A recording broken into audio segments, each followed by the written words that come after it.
terbongkar. Dengan pendidikan setara, TKA Cina digaji 7 kali lipat dari pekerja lokal.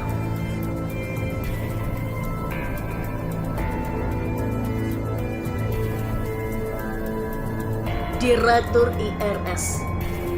Dengan pendidikan setara, TKA Cina digaji 7 kali lipat dari pekerja lokal. Dilansir demokrasi.id. Dalam jabatan dan tingkat pendidikan yang sama, gaji tenaga kerja asal atau TKA Cina besarannya 7 kali lipat dari gaji tenaga kerja lokal.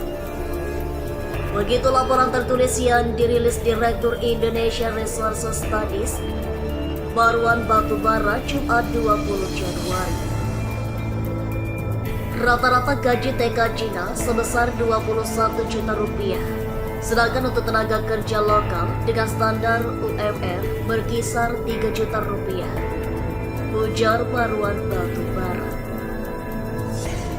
Dikatakan Baruan, mayoritas TKA Cina yang bekerja di Indonesia merupakan lulusan SD, SMP, dan SMA. Namun gaji besar mereka teriak dengan berkisar 15 juta rupiah hingga 35 juta rupiah per bulan.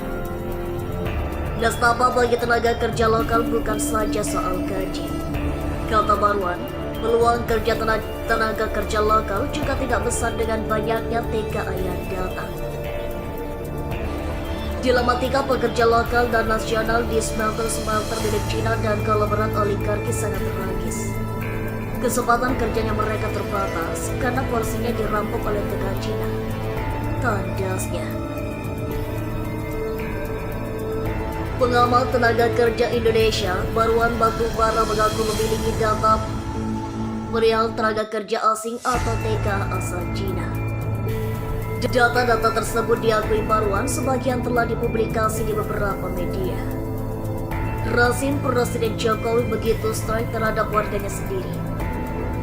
Tetapi terhadap TKA asal Republik Rakyat Cina atau RRC atau TKA Cina ini terjadi sebaliknya. Kata Baruan dikutip dari YouTube Bang Edi Sabtu 8 Mei 2021. Baruan menyimpulkan, perlakuan khusus rezim Presiden Jokowi terhadap TKA Cina ini kemungkinan untuk mempersatukan pemerintah, pengusaha dan investor asing khususnya Cina. Baruan pun menyentil Menko Kemaritiman dan Investasi Luhut Binsar Panjaitan. Ada kebohongan publik yang dilakukan oleh rezim, salah satunya oleh Luhut Binsar Panjaitan yang merupakan Menko Kemaritiman dan Investasi, ungkap Baruan. Kebohongannya yaitu Luhut menyebutkan TKA Cina didatangkan hanya sebagai tenaga ahli. Namun nyatanya, di beberapa perusahaan TKA Cina bukan lebih banyak yang belum S1. Di VDNI, kita berhasil menemukan 90%-nya hanya lulusan SD, SMP, dan SMA. Sementara S1 dan D3, yang disebut sebagai ahli hanya sekitar 9%. Jelas Baruan. Untuk di OSS, S1 dan D3 hanya 21%.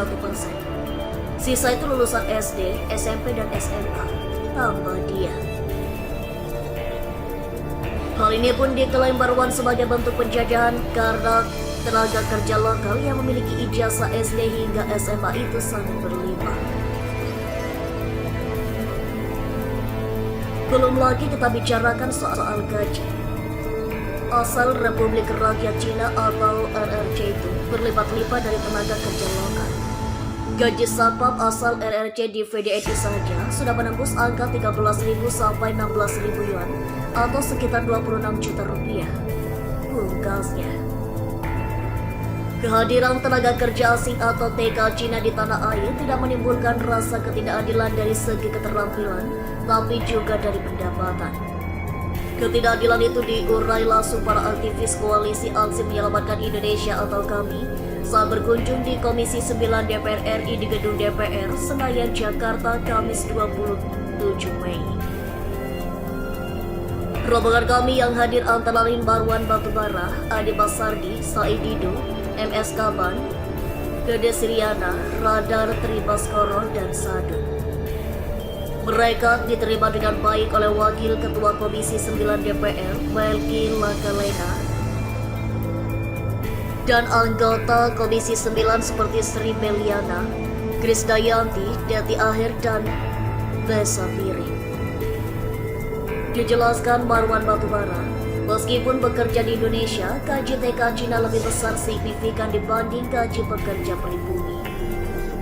Hal ini mengusik rasa keadilan, sekaligus menghina rakyat Indonesia, tegasnya. Dia mengambil contoh pada smelter Virtu dengan Dragon Nickel Industri atau VDNI, persebaran gaji bulanan sekitar 27% TKA menerima 15 juta rupiah hingga 20 juta rupiah. 47% menerima 21 juta rupiah hingga 25 juta rupiah. 16% menerima 26 juta rupiah hingga 30 juta rupiah. 5% menerima 31 juta rupiah hingga 35 juta rupiah. Dan 4% menerima 36 juta hingga 40 juta rupiah. Hal hampir sama terjadi pada smelter OSS, mayoritas TKA lulusan SD, SMP, dan SMA. Namun memperoleh gaji besar dengan sebaran antara 15 juta rupiah hingga 35 juta rupiah, ujarnya. Untuk jenis pekerjaan yang sama, sambung Marwan, gaji TK Cina ini jauh di atas gaji pekerja pribumi lulusan SD hingga SMA yang hanya berkisar antara 4 juta rupiah hingga 5 juta rupiah sudah termasuk lembur. Nasib pekerja lokal dan nasional di smelter-smelter milik Cina dan kolaboran oligarkis memang tragis. Sudahlah, kesempatan kerjanya dibatasi atau dirampok TK Cina. Gajinya pun umumnya super rendah dibanding gaji TK Cina. Kita terjajah di negeri sendiri. Demikian Marwan Batubara. Mohon pada pihak terkait, pihak yang berwajib dan pihak yang bersangkutan untuk mengklarifikasi kebenaran berita ini. Kami hanya melansir dan memberitakan Andalah yang